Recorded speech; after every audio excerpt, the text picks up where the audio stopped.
Kidney వ్యాధులపై Yashoda ఆసుపత్రి ఆధ్వర్యంలో అంతర్జాతీయ నెఫ్రాలజిస్ట్ సదస్సు ప్రారంభమైంది. ఈ సదస్సును తెలంగాణ గవర్నర్ తమిళిసై ప్రారంభించారు. 3 రోజుల పాటు సాగే ఈ సదస్సుకు వివిధ దేశాల నుంచి వచ్చిన 30 మందికి పైగా నెఫ్రాలజిస్టులు పాల్గొన్నారు. ప్రజల్లో మూత్రపిండాల వ్యాధులపై అవగాహన, చికిత్స విధి విధానాలపై వైద్యులతో చర్చ, శిక్షణ ఇవ్వడం ఈ సదస్సు ముఖ్య ఉద్దేశమని నిర్వాహకులు తెలిపారు.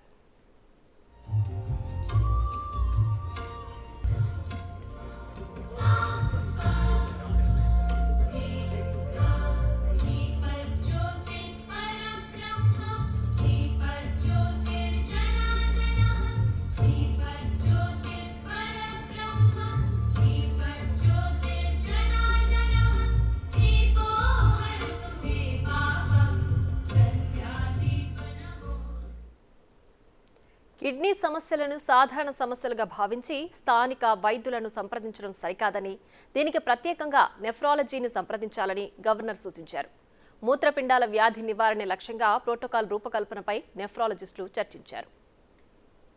For nephrology transplants, another thing I have to say, the peritoneal dialysis fluid was very costly and it was not produced in our country, so we have to import it. So when I had a discussion with Madam Sushma Sivaraj, she was the health minister, and I told this poor patients also suffer from kidney injury, but it is very difficult to treat them, and she exempted the tax and she motivated the production in the our country.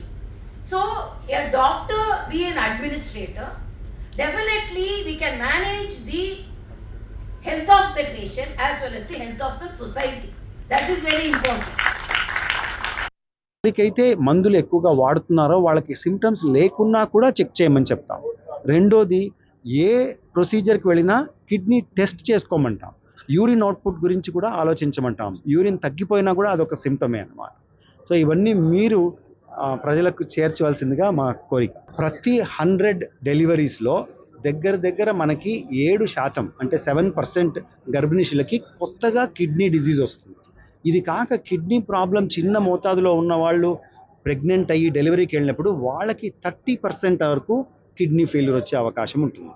ఇది మనసులో పెట్టుకొని ప్రతి గర్భిణీశునికి కూడా pregnant అని తెలిసిన వెంటనే kidney checkup కూడా చేసుకోమని చెప్తాం. డిసీజుల గురించి మొత్తం all over the world different countries నుంచి డాక్టర్ నిపుణులు వచ్చారు, వైద్య నిపుణులు వచ్చారండి. మూత్రపిండాల వైద్య నిపుణులు వచ్చారు. వాళ్ళంతా ఈ కొత్త పద్ధతిలో కొత్త మూత్రపిండాల ట్రీట్మెంట్ గురించి కొత్త పద్ధతులు ఏమన్నా వాటిని షేర్ చేసుకోవడానికి ఇక్కడ వచ్చారండి. వాళ్ళు ఏ పద్ధతిలో మనకు ఈ కిడ్నీ డిసీజ్ల గురించి, మూత్రపిండాల డిసీజ్ గురించి ఎట్లా చేస్తే బాగుంటుంది, ఏం చేస్తే బాగుంటుంది అనేది తర్కం చేసి డిస్కషన్ చేసి తర్వాత వాటికి కావాల్సిన ప్రోటోకాల్స్ అంటే ఏ పద్ధతులు మళ్ళీ పర్టికులర్ ఇంటెన్సివ్ కేర్లో పేషెంట్స్ ఉంటే వాళ్ళని ఎట్లా ట్రీట్ చేయాలి, ఏ విధంగా ట్రీట్ చేయాలని డిస్కస్ చేసి దానికి ఒక కొత్త పద్ధతిని తీసుకొచ్చి దాన్ని రాసి మొత్తం ఆల్ ఓవర్ ది వరల్డ్ కూడా ఈ పద్ధతిని చేయాలి అని వీళ్ళు authorised person for that program. అవన్నీ చెప్పడానికి ఇక్కడ వచ్చినారండి. They are sharing knowledge, share చేస్తున్నారు, డిస్కషన్ చేస్తున్నారు. తప్పకుండా అంటే ఇది మొత్తం ప్రపంచంలో అందరి రోగులకు, మూత్రపిండాల రోగులకు ఉపయోగపడే విధంగా దాని ప్రోటోకాల్స్ తయారు చేసి దాన్ని పబ్లిష్ చేసి అందరికి ఇవ్వడానికి ఈ ప్రోగ్రామ్ పెట్టామండి. యశోద హాస్పిటల్ పర్టికులర్లీ ఈ ప్రోగ్రామ్ను అందరిని ఇన్వైట్ చేసి అందరిని పిలిచి, ఎందుకంటే ఇది గ్లోబల్లో మొత్తం వరల్డ్లో కూడా ఈ ప్రోటోకాల్స్ అన్ని ఇంప్లిమెంట్ అవుతాయి కాబట్టి మేము దాన్ని ఇన్వైట్ చేసి అందరినీ ఇక్కడ ఈ ప్రోగ్రామ్ కండక్ట్ చేయడానికి చేశాము. డాక్టర్ రాజేష్ చక్రవర్తి కూడా బాగా దీన్ని ఆర్గనైజ్ చేశాడు. సో డెఫినెట్లీ ఈ ప్రోగ్రాం వల్ల మొత్తం ప్రపంచంలో ఉన్న కిడ్నీ డిసీజ్, మూత్రపిండాల రోగులందరికీ మంచి జరుగుతుందని అనుకుంటున్నాం. పల్మనరీ క్రిటికల్ కేర్ యుఎస్లో చేసి వచ్చాను గత 5 సంవత్సరాల నుండి.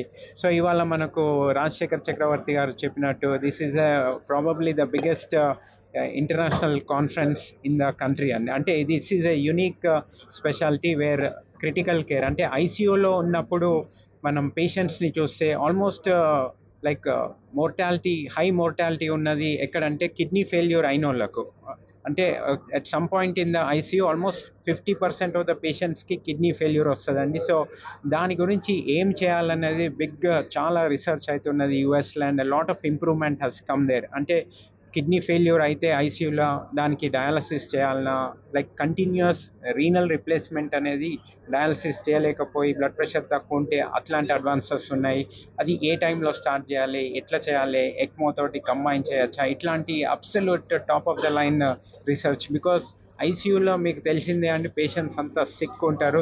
So chance of life and death అనేది depends on only few things, and kidney failure is almost 50% పేషెంట్స్కి ఉంటుంది. కాబట్టి how to improve kidney failure అంటే it will improve life and ఐసీయూలో. This conference was mostly focused on acute kidney injury in ICU and renal replacement therapy. అండి మనకు more than 10 international faculty, top institutes, Mayo, UPMC, like Sweden, all over the world నుండి వచ్చి like 3 days session లో full interaction అయ్యి discussed about a lot of latest research and protocols.